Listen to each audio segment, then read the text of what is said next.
Hi, I'm Collie Greenwood, Interim General Manager and CEO at MARTA. As we begin a stronger partnership with the state of Georgia,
Good afternoon. Thank you all so much for joining us today. I so appreciate you coming, and it's so good to see familiar faces. I'm really thrilled to have the opportunity to serve the people of District 53 in the House of Representatives, and certainly appreciate your attendance and participation today. I do think that MARTA is a really important part of our infrastructure in Georgia, and transit certainly is something that we need more of. Unfortunately, the Senate is still in session, and so instead of waiting for those members, I'm going to go ahead and introduce our CEO, Mr. Kyle Greenwood. Mr. Greenwood hails from Toronto, where he was head of the Transit Authority there before he was recruited by the former CEO, Jeff Parker, God rest his soul, to join us in Atlanta. And I had the pleasure of having lunch with Mr. Greenwood a couple of weeks ago, and I think we're off to a great start. I thought this would be a perfect opportunity for him to present kind of where the state of MARTA is right now and kind of what their vision is moving forward. So thank you so much for coming. I appreciate it. Thank you, Representative Silcox. It's a pleasure to be here, and good afternoon, everyone. I am Kyle Greenwood, CEO of MARTA. And is it fair to proceed? Please. Okay. Mm-hmm. I also wanted to recognize and thank our board members, largely our DeKalb board members that are here with us this afternoon. So Jim Durrett, Rod Frierson, and Rita Scott, thank you for attending in support. And of course, we have a number of MARTA staff that are here as well in support. So thanks for this opportunity. This is really, as Representative Silcox has said, an opportunity to get caught up and give you an overview of what we've been up to lately. And so the agenda that we will follow is largely this one: an update on our customer experience and safety updates, a transit trust fund update, sort of recent news about the More MARTA Atlanta program, and then finish off with some new vehicles. But in terms of the customer experience and safety updates, you may recall that at last year's Martoc, there were a couple of issues that had to be resolved that needed to be addressed. We had sent a video out at the time to say this is what we're going to be working on. So a large part of this thrust will be talking about how that's going. But if you'll allow me, I'll start with the lifeblood of any transit agency, which is our ridership. And I wanted to give you a sense of how things have been going since 2020. In a nutshell, we are in buses, we're back to about 62% of our pre-COVID ridership, and in rail, 52%, 80% on the mobility side, and streetcars was largely, by the time we got to, I think, June or July of this year, we were back to pre-COVID, but then we changed modes temporarily, and we can see a drop in ridership at that point. At the end of the day, though, you'll see year-over-year increases in our heaviest modes. And I would say that you see the dip in December, but not to worry, it's a perennial cyclic dip. So you'll see in December of each year, you see that happen. So we have every reason to believe that that will continue to move upwards as we continue to work on things. The other thing that I'll talk about here is the fact that we had a real problem getting workforce, and we're not alone. I think every industry and every agency had the same problem. MARTA's operator workforce on a base of 1,300 was short by about 250 drivers at the peak of our problem. Thanks to a lot of work by the MARTA team, we are now back within 99% of the desired recruitment number. So that's good news.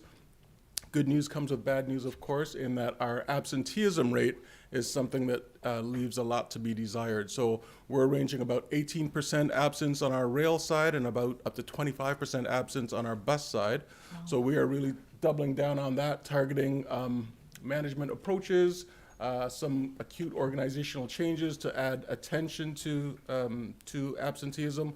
We're adding incentives for good attendance and disincentives for bad attendance. So it is our intention to work hard at this and return us to the point where we can schedule and provide service with the reliability that we once had pre-COVID.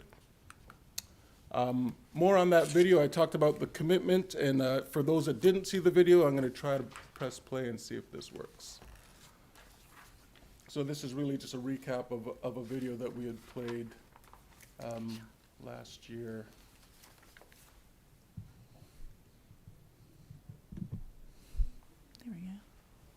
Hi, I'm Collie Greenwood, Interim General Manager and CEO at MARTA. As we begin a stronger partnership with the state of Georgia, I want to assure you that we've heard your concerns about our customer experience, and we're responding. First, we've started a new station manager program. Station zone superintendents Oh, no.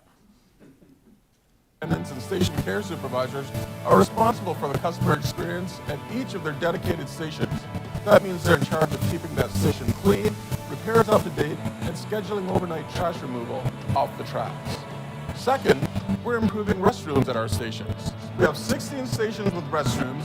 12 of them are being converted to what we call smart restrooms. They're easier to clean, safer, and better connected to our security and communications infrastructure. And third, we're humanely addressing homelessness on the system. Being unsheltered is not a crime, and I'm proud of our partnership with Hope Atlanta and the work we're doing to make homelessness rare, brief, and non-recurring. This mental health and addiction crisis is bigger than transit, and I applaud the bipartisan leadership to address mental health services during this legislative session. The MARTA police are here for you when you need us. Even if you don't see us, we're just one call away. The MARTA Police Department has over 300 sworn police officer positions. Our officers ride the trains and patrol our stations every day, providing daily assistance for our customers. There are many ways to reach us. Please use a telephone, a text message, or use our CNSA app.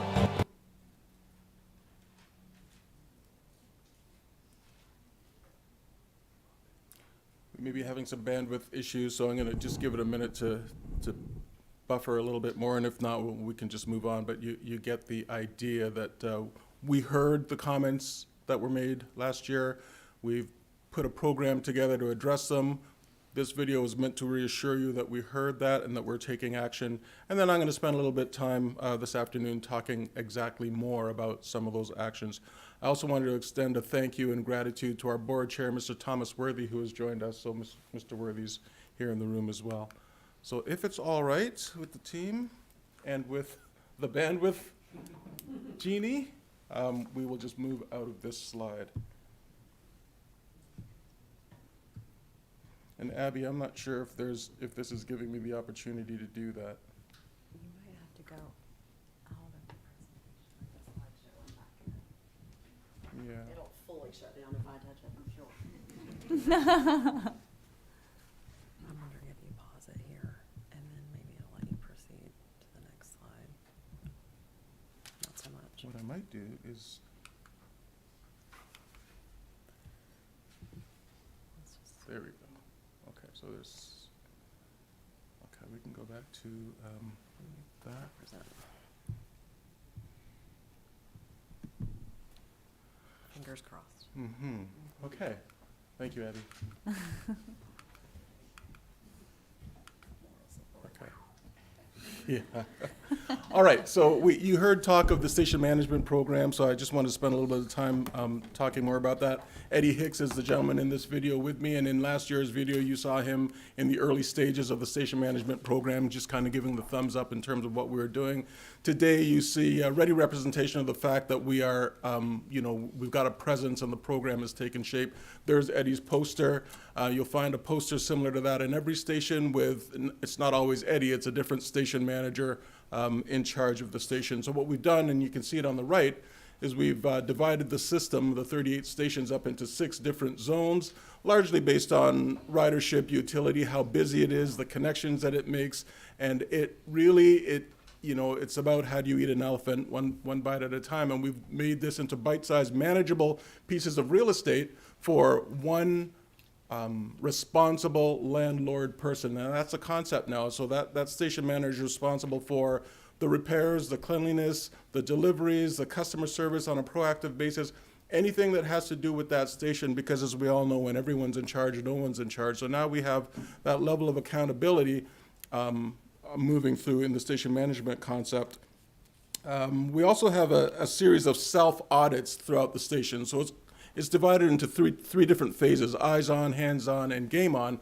Eyes on refers to the fact that we need to see the problems before you do.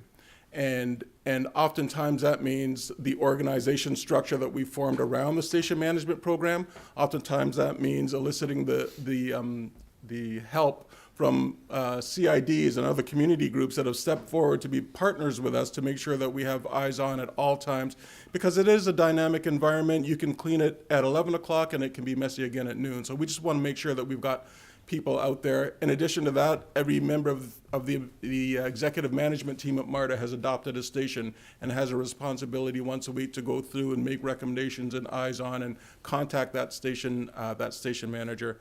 So you know, it's a team effort. We also have cross audits where the team from one zone will take a day in another zone and a fresh set of eyes seeing things that you may have missed. And we have weekly tours every Friday, eyes on tours, where a group of us will go out and just walk around the station. So I think attention is a big part of this, and we aim to continue to make improvements on that front. Hands-on is the other piece of this. So now, when you call into the IOC, it used to be that you call the person that's picking up the phone that's answering problems with the train movement and problems with a spill.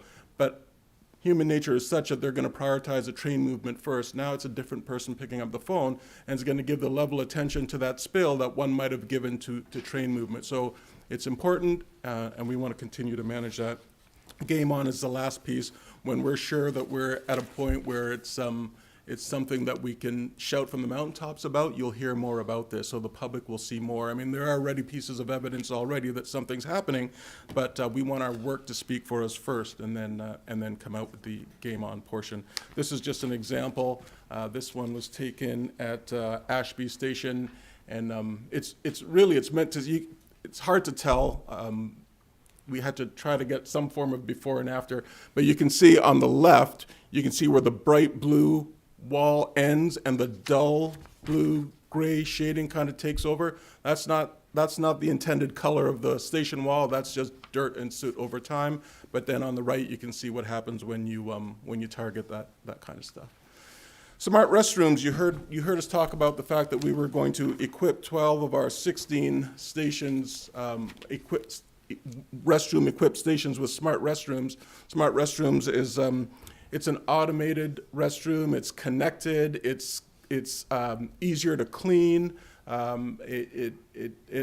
You're monitored not inside the restroom. Movement is monitored inside the restroom, but there's a camera on the outside, and then we can let you in remotely. So instead of going with 12 or 16 restrooms, we've decided to install those at all 38 stations. So 37 stations will have smart restrooms. Airport Station already has restrooms in the vicinity. So as a customer using MARTA now, you will have, when this project is complete, you'll have ready access to a restroom in all of our locations. And that means that we no longer have to rely on Chief Crayer and the station folks to get to where the customer is waiting to use a locked restroom because we didn't have enough attendance or staffing. So that's kind of taken a huge step towards modernization, keeping the space clean, and giving the customers access as much as they want. And I want to thank the MARTA board for agreeing to allow us to purchase all the equipment required for this program all in advance, so that we're not, subject to price escalations or supply chain issues down the road. We've taken steps to secure all of that in advance. Homelessness is something else we talked about in that video, so I just wanted to give folks an update on this. We've got the Hope Atlanta Partnership, as we had referred to, as of January 23rd, and this program started in August of 2020, mind you. So we've had 15,000 engagements, 800 shelter placements, 73 unifications, and 21 social service referrals. And so that means that of the 2,983, we've had a 19% success rate in terms of people reacting to our engagement. So there's 15,000 engagements. Some of them went to shelter placements, some of them were reunified, and some of them accepted referrals. So that's good. It's a 19% success rate. However, the flip side of that is that it's an 81% failure rate, in that people don't necessarily take us up on our offers when we go out there. So as we know, it's not a transit issue per se, it is a societal issue, but this is just an idea of what MARTA is trying to do under the auspices of our property to help people that are in need. So the other challenge there is that we don't have shelter availability during the late evening or early morning hours. And then of course it's about managing expectations. you know, when you're in a public space, it's not impossible that the person next to you is not doing as well as you are. So we just want to make sure that that's, you know, top of mind with people. But I want to share an anecdote with you. In as much as these numbers represent a challenge, there's a case manager named Gloria Woodard. She engaged with a homeless male in December of 2020. And I won't give you the entire history of what's happened, but in a nutshell, it was a series of or a case of addictions, absenteeism, storage lockers, false starts, persistence, and prayer. And at the end of the day, the gentleman that she had engaged with is now engaged in a program that is the right fit for him. He contacted her to say he's now got work, he's got an apartment, and he was just giving all sorts of praise to this program. So, you know, it can be a slow but rewarding work, but, you know, I think we have to keep our mind on the qualitative benefits, you know, not just the quantitative. So it is inspiring to us to continue in this way and to expand the program if and when possible. MARTA Police Department highlights. I want to recognize Chief Creer, who's here in the back, and just really tell you about the great job that he has done with the police department at a time when society and other agencies and the rest of the country is seeing increases in serious crimes. When we say part one, we're talking about serious crimes. MARTA, not only has MARTA stayed flat, MARTA has actually reduced part one crimes by 17% in the past year. And so that's, as you can well imagine, that's in no small feat to the tireless efforts of the men and women of the MARTA Police Department. There's also been a coincident reduction of operator assaults by 42%. And when you tell your operators that, that's the stuff that keeps them coming to work, that it's a safer environment. And we're not stopping and resting on our laurels, but we're just saying that the trend is moving in the right direction. On top of that is an indication that we're not resting. The chief has ordered 20 portable trailer cameras purchased for added security. These are mobile, portable units that you can put in parking lots or special events or wherever, you know, your data tells you you need to deploy this technology. They've also managed to reverse attrition, which again, we talked about the operator attrition rates. Police is, as you can well imagine, a very difficult spot to fill. They've managed to reverse attrition and started to see a reduction in the vacancy rate. They've implemented the Georgia State University intern program that has resulted in new hires, and they've strengthened the Ride with Respect program. So what does that mean? Three main things that have come out of that. So we've got increased penalties for assaults on riders and employees. We've got increased penalties for damages to MARTA property, and we've got a repeat offender charge that is in place now. If you have 3 suspensions in 90 days, you've got a 1-year suspension. It's not just, you know, taking you off the train, putting you on the next train, hoping you don't come back next week. You got a 1-year suspension. If you trigger number 4, you have a lifetime ban from the MARTA system. And that's not; those aren't just names and numbers. I mean, the team at the MPD has an amazing ability to spot people who are formally banned from the system. They're monitoring the cameras. We've got bolos out there, be on the lookouts, and they're terrific at spotting people and acting on folks that need to be removed from the system. Transit Trust Fund, just a bit of a history there. This is an indication of the legislative support that we're getting from the Georgia General Assembly. So in FY22, we got support on the Bankhead project, and in FY23, support on the 5 Points project. A little bit more detail. This is Bankhead, and so that's the MARTA portion is a 5.5 acre parcel, really in the middle of a federal opportunity zone.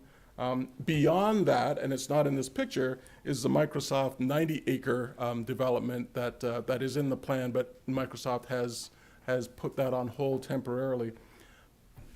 That's not in our control, but what is everything else, and we're moving. We're continuing to move forward on that 5.5 acres. So the station, the Bankhead platform extension itself moves us from a 2-car train to an 8-car train. In other words, we can now run all of our trains to Bankhead and unlock the entire system for those customers that were waiting prior for a 2-car train, as you can well imagine. We also, we've touched base with our partners, Peebles Development, as well as the folks they're working with, Third and Urban and Bolster, to make sure that the transit-oriented development work that we had planned with this expansion is moving forward, and it is indeed moving forward. So you've got the details there in terms of where we are in final design. The cost is $63 million, and the state investment was $6 million with a target of 2027 for completion. This project includes 495 residential units, 20% of which are affordable, 282,000 square feet of office space, 164 hotel rooms, and 33,000 square feet of retail. It's also near the Atlanta Beltline West Side Trail, so we anticipate much utility out of that work. The other project that I was talking about with this program is the 5 Point Station Transformation Update. And so pretty self-explanatory there. It looks very different from what you see at 5 Points right now. It involves a removal of that brutalist architecture canopy and a more open, airy, modern feel. So we'll just deconstruct the canopy. We'll put the new plaza level for improved safety and improved bus operations. And then again, there are some details there that talk about the project phase. Down at the bottom, you can see we've got 2 dates there for completion. 2028 is the completion date on record right now, but we recognize that the World Cup is coming to Atlanta in 2026. So a plan is afoot to have this project ready in time for the World Cup in 2026. So that's going to take a lot of collaboration and cooperation between ourselves and the city of Atlanta, but those conversations have been happening as recently as last week. Had a really good meeting with the mayor and his cabinet. So we're hopeful that we'll be able to move forward on that. A little bit about the trust fund for our FY 2024 request. So, we know that we had 5 Points and we know that we had Bankhead. And now for 2024, we're moving into these other areas of concern for MARTA. And again, what we're trying to do, MARTA has a host of projects, as you can well imagine, that we're moving forward. But for the Transit Trust Fund, we're trying to identify projects that align with the state's economic priorities. So in that regard, you'll see 5 Point Station and Airport Station. These are high capacity, high ridership, generating ridership revenue and interest in the region. So that's why they're down there. So we've got platform rehab for 5 Points and for Airport Station. These will be major investments in new customer-facing cladding and exteriors and systems, as well as required operational improvements to the systems that we currently have in place. The smart restrooms, we talked about that, and that aligns with the concept that we need to have customer service at the forefront of these transit infrastructure real estate pieces. And finally, the MPD canine facility, and that is a nod towards, again, to security. So, that $500,000 investment from the state is going to help us. I mean, it's beyond the money. It's the signal that the state is involved and is partnering with us to make sure that customer safety and security is a priority at MARTA. And I just want to talk about more MARTA Atlanta in the news. It would be the elephant in the room if I didn't address it standing here with you today. So basically, I want to start with a history of the More MARTA program. And it's not my eyes, it's just the glare on the screen, I'm sure. But anyway, you can see that this program, the inception was at 2016, and there are a lot of notes there that talk about what was happening in 16, 17, a lot of background work, a lot of technical work, a lot of public engagement. But it really wasn't until 2020 that the IGA was signed, which really allows us to start putting the list together and phasing the work. Since 2020, between 2020 and now, we've done a lot. You can see a lot of evidence there of some of the work that's being done, including Summerhill now in construction phase. So there's a lot of work that's happened. There's a lot of momentum that's built into this program. And I think what's important here is to also recognize that there have been leadership changes at the city side. There have been leadership changes at MARTA. It's been a tough year. We've had a pandemic, and yet these programs are moving forward. So, I just use that as an example to say we're dedicated, committed to the progress of the More MARTA program. And you know, there are salacious news headlines that I would implore you to look beyond the headlines and get into the story in terms of how long we've been at this work and what's actually taking place. So here we are. The 70 projects that were initially identified for More MARTA Atlanta, 70, it was just something that we were never going to be able to achieve with a $2.5 billion funding projection. Eventually that got shaped down to 17 projects, so that's a little bit more reasonable. Still an incredible funding gap. And so that's why I take a second out to say when someone speaks about the program being in a funding gap, it's never not been in a funding gap. So that's the first thing that we need to understand. And then any talk of a particular quantifiable amount of a funding gap is premature, because that work is being done by HDR, a recognized third party that's doing all that work now and is due. I mean, this is something we committed to last year, and we told our partners that when that answer came back, we would be sharing it with all of our jurisdictions and funding partners. That should be back in the next 3 weeks or so. And so we'll be happy at that point to say, well, based on the inputs that we have today, this is the funding situation. We also recognize that the More MARTA program contemplates federal funding and federal grants each year as we go along. So that, you know, that formula is going to have to include inputs such as that. But anyway, here's the sequencing scenario where we had narrowed it down to the projects that we were going to work on, and then what we're doing now with the IGA, with the PGC, the Project Governance Group, Project Governance Committee, which is a joint group between MARTA and City of Atlanta, is we're prioritizing the key 7 projects that we're really going to focus our investments, focus our time and attention to move forward, because they're imminent. Now, the announcement of that list, we're committed to working with City of Atlanta, so we don't want to make any announcements until they're completely satisfied with the sequence that we've recommended, but that is imminent. We committed on Thursday or Friday that would be within 3 or 4 weeks, so that news will come out. But it's clear to see that some of these projects are well underway. Some of these projects are beyond the proverbial point of no return, so it's not too difficult to determine which projects are likely candidates for that list. And then, you know, this was actually last Friday when we were out at a public event, and that was one of the questions that was asked, is when does that list come out? And so there we are in lockstep, saying that we're 3 or 4 weeks out from being able to make that commitment and come back and tell people. But this is the landscape that we're working in. The point is that the City of Atlanta is working with MARTA lockstep every step of the way. So you have there you can see the yellow check marks, and it talks about the various components of the program governance. And so you go down to the third one, that program governance committee, I spoke of that earlier. The mayor sits on that, as do I and our teams, and those are the functions that they do. They review financial and implementation information. They review project design at 30, 60, and 90, and 100%. The program management team is also a City of Atlanta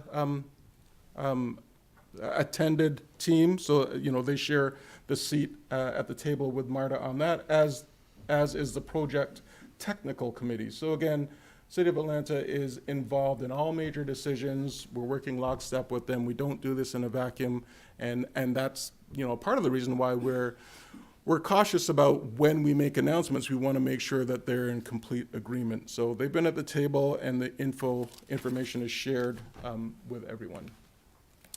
And then I wanted to finish off with some new vehicle updates. You may well know that we have a number of electric buses coming out into the system. So we had 6 launched in May. That was the first tranche. And then there was a low-no grant that we received from the federal government for 25 more. And then Senator Ossoff came up with another $3.85 million for 6 more. So there's a total of 37 ZEBs, or electric buses, in MARTA's fleet right now, and we are continuing to grow that fleet with an eye to reducing our load on the environment. We also recognize that we're not going to lock into a commitment that it's going to be all electric buses. We do recognize that there's, you know, hydrogen technology and other tech propulsion systems that are available or coming available on the market. So our commitment is to continue to lower the emission footprint that MARTA creates, and in trying to do that in the best way possible, depending on the technology that's available. That's the buses, and we also have the CQ400 rail cars. I'm just going to share a video with you right now to better depict what's happening there. So we're here in Salt Lake City, Utah at Stadler's manufacturing facility to get a great preview of what our new rail cars will look like. This is really an event like no other car procurement. They use virtual reality to give us the experience of having a train mock-up. So we actually had the opportunity to walk inside the trains. So over the past year or so, we've asked our customers, what would you like to see in these new rail cars? We've gotten to a point now where we're able to kind of see these things, some in person, some virtually. We have gathered a group of people representing all kinds of backgrounds, operations, union folks, patrons. One of the key things that I've enjoyed is the actual virtual training where you can actually see how the train functions. We have mock-ups of the interior of the train. So we've been able to walk into the cars, look at the passenger information screens, and all the rider information that'll be on the screens, what it would be like to actually press the buttons, have control of opening the doors. These are going to be awesome because there's less components, less space taken up, and they're really easy to maintain. So we want to open all the doors at the end of the lines on the trains. That's going to save us a lot with the cooling in the summer and the heating. We also have mock-ups of the interior of the operator's cab. It's going to be so spacious, it's high-tech. I just can't wait to operate one. We brought on a lot of technology with these new rail cars. Technology that allows the operator to have more information about how the vehicle's operating.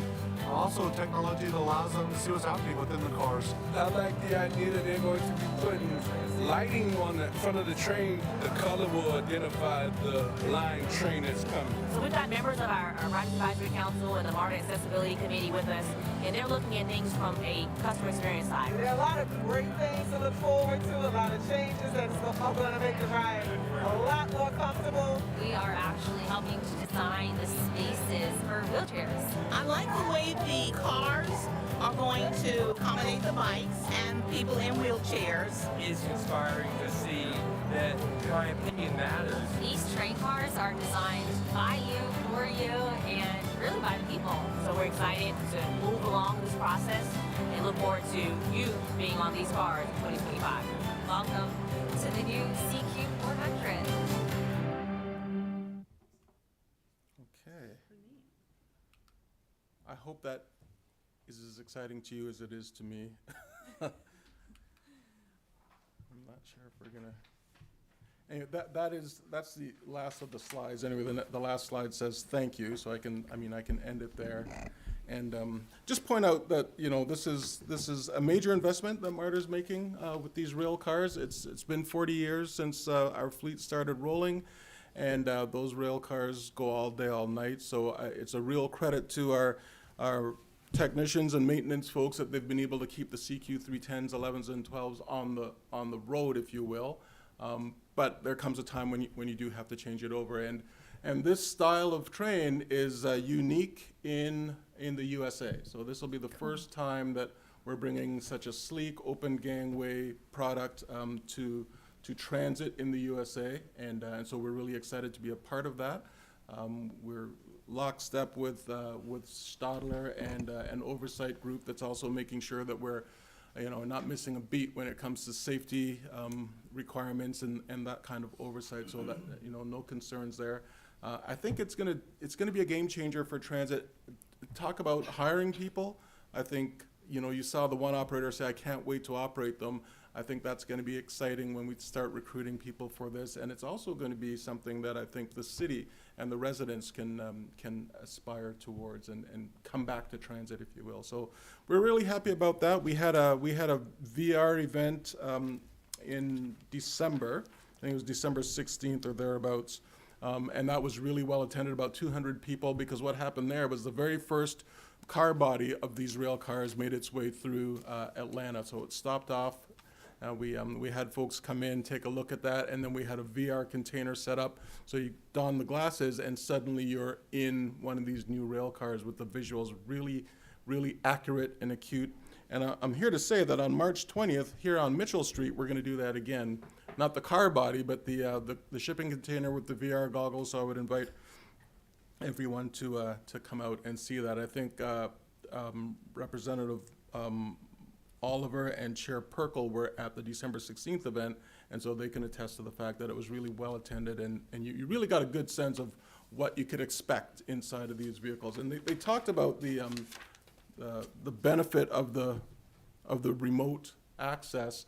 It's not just in training, but just imagine you're actually a technician working on a piece of equipment and you're not quite sure what you've done wrong or what's happening, and all you have to do is put the goggles on, dial Switzerland, and the person who built the train can walk through it with you and see what you're seeing and direct what you can do. So that's the kind of stuff we can't do with today's technology, but with these trains we'll be able to. So good days ahead. So, formally, that's those are the things that I wanted to share today, but we're more than happy to take questions and engage.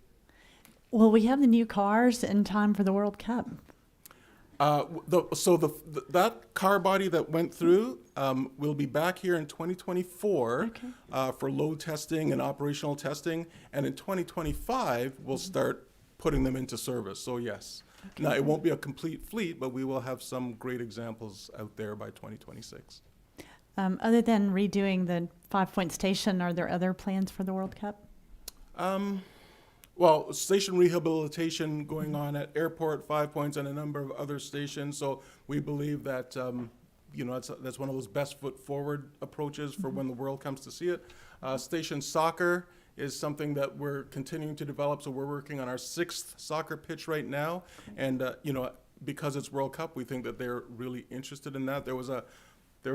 World Cup went on just a few months ago, of course, and people were really excited when the goals were scored and people were cheering. I was in a room, and I cheered once, and that was during a commercial when they showed MARTA and the station soccer pitch. So that was, the rest of the room looked at me like, but that's what excites me. So yeah, that puts MARTA on the map, and having those pitches, I believe, will be something that resonates with the World Cup group. We'll also have our stations transformation program up and running. We'll have those new buses out and about.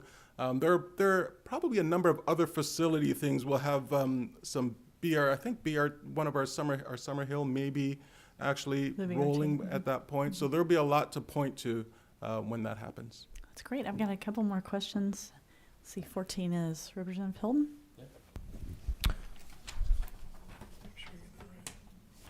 Thank you, Mr. Greenwood, for your presentation. Very helpful. Just 2 quick questions. On ridership, it looks like from pre-pandemic, we're down by about, call it 1.5 million riders. It looks like that's been fairly stable for the last year or so. Is that kind of the new norm? And talk about kind of ridership trends there. And then the bipartisan infrastructure bill, kind of the impact that's had and what you see to come out of that from those dollars that come down from the feds. Yeah.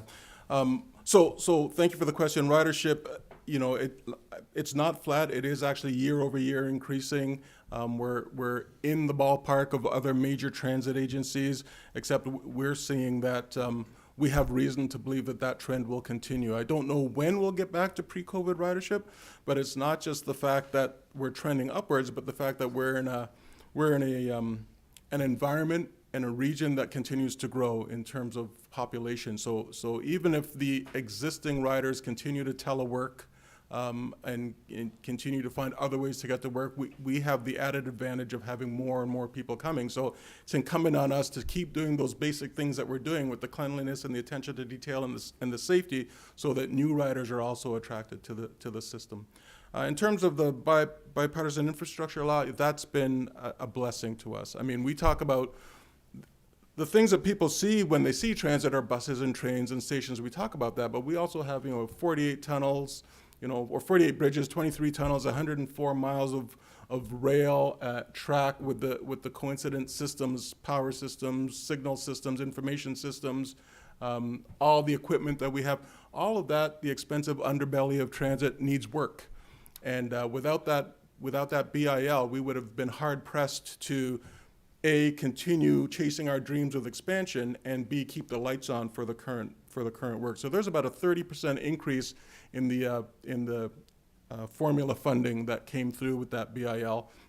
And then on top of that, of course, it's all the grants, all the words escaping me right now, but the thank you, discretionary grants that are available to us. So again, I mean, MARTA's been hard at work last year, netting between federal and state somewhere in the neighborhood of $100 million in grant funding. So it's out there, and it's an indication again that at all levels of government, state, federal, local, transit is recognized as something that's important. Whether you take it or rely on it because the people that make the things you need or that work in the places you visit are relying on it, it's just a signal that transit is still the way to go. Thank you. And is it Senator, or no, Representative Montan? Okay. Please go ahead. Chair, Mr. Greenwood, I wanted to first thank you for being here today. Last year we had a discussion about the stations and other things, and I want to tell you that I am very impressed by your presentation today and your staff members that are here with you today and the police chief from MARTA. Thank you for your work. I mean, I really want to tell you, thank you. This is quite a turnaround, and as a small business owner, I recognize the thoughtfulness that went into your process, right? What we called in business school, poker yoke, right? Which is airproofing, right? Where you go and you have all these processes to not only check once, but I have a fresh eyes. That is incredible. It shows a level of detail that is I haven't seen, and so this is great. Thank you so much for your work, and you got to give due where it needs to be given. So thank you very much for your work on this. I'm so excited to continue to see the good progress and work y'all are doing. Thank you so much. Appreciate that. Thank y'all. Senator Dixon, you've just joined us. Would you like to make any comments? Or? No, I don't have any further comments right now. Thank you. Thank you. Thank you. Representative Davis, did you have a question? Thank you so much for your presentation. And my question is very short. What is the completion date? Thank you, Madam Chair. What is the completion date for the restrooms to be operational in all of the locations? I think you said 37? That's 30. How many did you say? It's 38 stations, Okay. 37 of which we will equip with the smart restrooms. And I'm happy to report that process has already began. I don't have the list in front of me, but we've already got 3 or 4 stations up and running with the smart restroom, including Lindbergh. And that process will, we've got the station renovation program going on with all 38 stations. And so we're going to, coincident with the refurbishment happening there, we'll make sure that those restrooms are in place, if not before. Well, I want to say thank you so much because I know that is something many of the people in my community wanted. Yeah, we're thank you. To do that. You're welcome. Thank you. Any other questions? No? Okay. You may already have this, I don't know, but if you could somehow put the ticket on my phone so I can just tap it on the thing and open it up, I would love that. That would change my life. So Tap it on the Fairgate? Yeah. Think about it. We will. All right, we absolutely will. AFC 2.0 is going to unlock that. We've got a Breeze Mobile program that's already going to get that in place. So Rhonda Allen, our Chief Customer Officer, is working on that. And then AFC 2.0 takes it to the next level in that whether you're a local Atlanta person that's got the Breeze program, or if you're visiting from any place in the world and you've got a credit card or an AFC-enabled watch or something, you can just get into the system. That'd be great. Yeah. That's great. Good comment. Anything from anybody in the audience? No? All right. Well, thank you very much for coming today. We really appreciate your time. Our pleasure. And go MARTA. Thank you. Thank you. Our meeting's adjourned.